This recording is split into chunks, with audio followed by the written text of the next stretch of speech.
माननीय अध्यक्ष जी, आज जो बिल को लेकर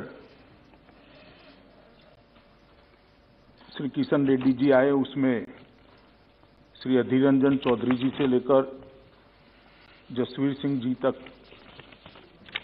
18 इस सदन के सम्मानीय सदस्यों ने अपने अपने विचार रखे। कुछ लोगों ने पक्ष में रखे, कुछ लोगों ने विपक्ष में रखे, कुछ लोगों ने तथ्यात्मक रखे, कुछ लोगों ने राजनीतिक तरीके से रखे। और मैंने सबको करीब करीब ध्यान से सुना है। जो नहीं सुन पाया, इनकी नोट भी यहां बैठकर मैंने अफसरों से जो मुझे प्राप्त हुई, मेरे साथी एमओएस से प्राप्त हुई, उसको मैंने पढ़ा है। माननीय अध्यक्ष जी, मैं इस सदन के सभी सदस्यों को फिर से एक बार कहना चाहता हूं कि कृपया जम्मू कश्मीर की स्थिति को हम समझें। राजनीति करने के लिए ऐसा कोई बयान न दे जिससे जनता गुमराह हो जाए। माननीय अध्यक्ष जी, यहां कहा गया कि धारा 370 हटाने के वक्त जो वादे किए गए थे उसकी दिशा में क्या किया। मैं तो जरूर इसका जवाब दूंगा। मुझे मौका दिया आपने जवाब देने का। मगर भाई 17 महीने हुए धारा 370 हटे हुए, आप हमसे हिसाब मांग रहे हो। 70 साल आपने क्या करा, इसका हिसाब लेकर आए हो क्या किया 70 साल? और अगर 70 साल ढंग से चलाते तो हमसे हिसाब मांगने का समय ही ना आता। माननीय अध्यक्ष जी, उनको भी मालूम है कि धारा 370 हटने के बाद अभी तो वहां पर प्रशासन स्थिति को संभाल रहा था, इतने में कोविड लग गया। 1 साल लगभग सब कुछ बंद रहा है और हमसे हिसाब मांग रहे हैं। मुझे कोई आपत्ति नहीं, मैं हिसाब देता हूं, आना पाई का हिसाब देता हूं, एक एक काम का हिसाब देता हूं, एक एक बात का हिसाब देता हूं। मुझे उसमें कोई आपत्ति नहीं। परंतु मैं इतना कहना चाहता हूं माननीय अध्यक्ष जी, जिनको पीढ़ियों तक शासन करने का मौका दिया, वो जरा अपने गिरेबान में झांक कर देखे कि हम हिसाब मांगने के लायक है या नहीं। माननीय अध्यक्ष जी, धारा 370 को हटाने का मसला कोर्ट में है। मसूदी साहब हाई कोर्ट के जज रहे हैं, सुनने के लिए नहीं बैठे हैं, मगर मुझे रिकॉर्ड तो क्लियर करना ही पड़ेगा। उन्होंने कहा कि सुप्रीम कोर्ट में मामला लंबित है। मनीष तिवारी जी ने भी कहा, वो भी चले गए। आगे अच्छा हुआ, लंबित है। माननीय अध्यक्ष जी, उनको कोर्ट का प्रोसीजर मालूम है और ये मामला कोर्ट में लंबी बहस हुआ और बाद में 5 जजों की बेंच को सुपुर्द किया गया है। अगर इतनी अनकॉन्स्टिट्यूशनलिटी इसमें दिखाई पड़ती तो सर्वोच्च अदालत को पूरा अधिकार था कानून पर रोक लगाने का, और वो रोक लगा दी थी। परंतु यहां पर कोई स्टे नहीं है। सर्वोच्च अदालत ने यह नहीं कहा है कि कानून का अमल नहीं हो सकता। उन्होंने उसको विचाराधीन रखा है। जब सर्वोच्च अदालत पूछेगी तब हम जरूर जाएंगे, जवाब देंगे और सर्वोच्च अदालत निर्णय करेगी। मगर कहीं पर भी एक कानूनी स्थिति नहीं है कि इसका अमल नहीं हो सकता। इसके कारण जम्मू और कश्मीर का पूरा विकास को हम रोक कर बैठ जाए, वहां पर डेवलपमेंट के कामों को हम रोक कर बैठ जाए।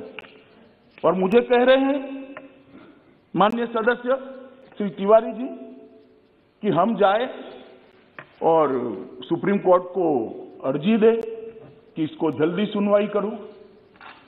माननीय अध्यक्ष जी, मैं उनको कहना चाहता हूं कि हम तो सुप्रीम कोर्ट के सामने है ही एक पक्ष लेकर कि इस देश में धारा 370 नहीं होनी चाहिए, इसलिए हमने हटाया। मगर आप तो सुप्रीम कोर्ट के सामने ही नहीं हो भाई। ना हा ना बीच का रास्ता लेकर चल रहे हो और दोनों ओर बोल रहे हो। ये तो आप भी कर सकते थे सुप्रीम कोर्ट में जाकर कि भाई जल्दी सुनवाई करो। ये भी आपको मालूम है कि सुप्रीम कोर्ट आजकल वर्चुअल सुनवाई करता है और जिसमें 70, 80, 100 वकील, एडवोकेट्स खड़े होंगे, पार्टियां इतनी होगी, इसकी वर्चुअल सुनवाई संभव नहीं है, ये आपको भी मालूम है। इसलिए सुनवाई नहीं हुई। इसका एक बड़े हिस्से का सुनवाई हो चुका है, 5 जज का बेंच भी बन चुका है, और जैसे ही सुप्रीम कोर्ट वर्चुअल सुनवाई के मोड से पुनः फिर से एक बार आमने सामने की सुनवाई करेगा, तब जरूर सुप्रीम कोर्ट अपनी प्रायोरिटी के हिसाब से इसको सुनेगा। मगर तब तक कोई काम ना करे क्या? किस प्रकार के उदाहरण इस सदन के अंदर दिए जाते हैं। माननीय अध्यक्ष जी, सदस्य टी सुमति और काफी सारे सदस्यों ने कहा कि बिल लाने का मतलब ही है कि अब जम्मू कश्मीर को स्टेटहुड नहीं मिलेगा। भाई, बिल को पायलट तो मैं कर रहा हूं, लेकर मैं आया हूं, मंशा मैंने स्पष्ट कही है, कहीं पर भी नहीं लिखा है कि स्टेटहुड इससे नहीं मिलेगा। आप कहां से ड्रॉ करते हो? आपकी मन की आशंकाओं को जम्मू कश्मीर की जनता पर क्यों थोप रहे हो? मैंने इसी सदन में कहा है और फिर से कहता हूं कि इस बिल का जम्मू कश्मीर के स्टेटहुड से कोई लेन देन नहीं है। उपयुक्त समय पर जम्मू कश्मीर को स्टेटहुड दिया जाएगा। और कह रहे हैं कि स्टेटहुड देना है तो एग्मूट में क्यों लेकर आए? जरा एग्मूट कैडर को ही समझ लेते। क्या अरुणाचल राज्य नहीं है? क्या गोवा राज्य नहीं है? मिजोरम राज्य नहीं है? ये सारे राज्य ही है। जरा ध्यान से पढ़ लेते तो इतनी फजीहती न होती। ये सारे राज्य है और एग्मूट कैडर के अंडर में है। जहां पर विशेष प्रकार की भौगोलिक परिस्थिति होती है, एडमिनिस्ट्रेटिव परिस्थिति होती है, वहां पर अफसर भेजने पड़ते हैं और वो राज्य के विकास के लिए जाते हैं। जो अफसर एग्मूट कैडर के हैं वही मसूरी की जगह पे ट्रेनिंग लेकर आते हैं जो जम्मू कश्मीर कैडर के लोग पहले लिया करते थे। ये ऑल इंडिया कैडर है मान्यवर। और ओवैसी साहब इसका हिंदू मुस्लिम में विभाजन करते हैं। भाई, आपके मन में सब चीज हिंदू मुस्लिम है, मैं तो समझता हूं ओवैसी जी आपको, मगर आप देश के अफसरान को भी हिंदू मुस्लिम में डिवाइड करते। क्या कंसेप्ट है आपका? एक हिंदू अफसर मुस्लिम जनता की सेवा नहीं कर सकता? एक मुस्लिम अफसर हिंदू जनता की सेवा नहीं कर सकता? किस प्रकार के देश में हम आगे बढ़ने जा रहे हैं? अफसरों की संख्या हिंदू मुस्लिम में बांटेंगे और अपने आप को सेक्युलर कहते हैं। काय का सेक्युलरिज्म? हिंदू मुस्लिम में अफसरों की संख्या बांटेंगे। इस तरह से तो मान्यवर कश्मीर के अंदर शांति नहीं होगी, ज्यादा चिंता होगी, ज्यादा उचाट हो, संशय बढ़ेंगे। मेरा सभी से निवेदन है कि इस तरह से नहीं करना चाहिए। अभी उन्होंने एक और निवेदन कर दिया मान्यवर कि 2G से 4G विदेशियों के दबाव में किया है। ओवैसी साहब को मालूम नहीं है, जिसका वो समर्थन करते थे वो यूपीए की सरकार चली गई है। ये नरेंद्र मोदी की भारतीय जनता पार्टी की सरकार है। इस देश के फैसले ये देश करता है, इस देश के फैसले इस देश की संसद करती है। कोई हम पर दबाव नहीं कर सकता। और हमने उसको इसलिए रिस्ट्रिक्ट किया था मान्यवर कि कुछ समझने के लिए समय चाहिए था। अफवाहें न फैलाई जाए, इसके लिए एक समय चाहिए था। और आप हमें पूछ रहे हो भाई अधीर रंजन जी 2G और 4G, आपने तो मोबाइल ही बंद कर दिए थे और 20 साल तक बंद कर दिए थे। वाजपेयी जी की सरकार ने आकर 2G 4G छोड़ो, मोबाइल सर्विस ही बंद कर दी थी। कहां गए थे उस वक्त सारे अधिकार? मैं आपको पूछना चाहता हूं मान्यवर आपके माध्यम से, कहां गए थे सारे अधिकार? जब विपक्ष में बैठते हैं तब अपने समय में क्या किया था वो भी तो थोड़ा याद रखना चाहिए, वरना फिर सुननी पड़ेगी। मान्यवर, ये हमें 4G और 2G का कह रहे, मैं अभी भी कहता हूं कि सबसे बड़ा नागरिक का अधिकार है सुख और शांति से रहने का, सलामती के साथ रहने का। सलामती जहां नहीं होगी वहां सारे अधिकारों का कोई मतलब नहीं।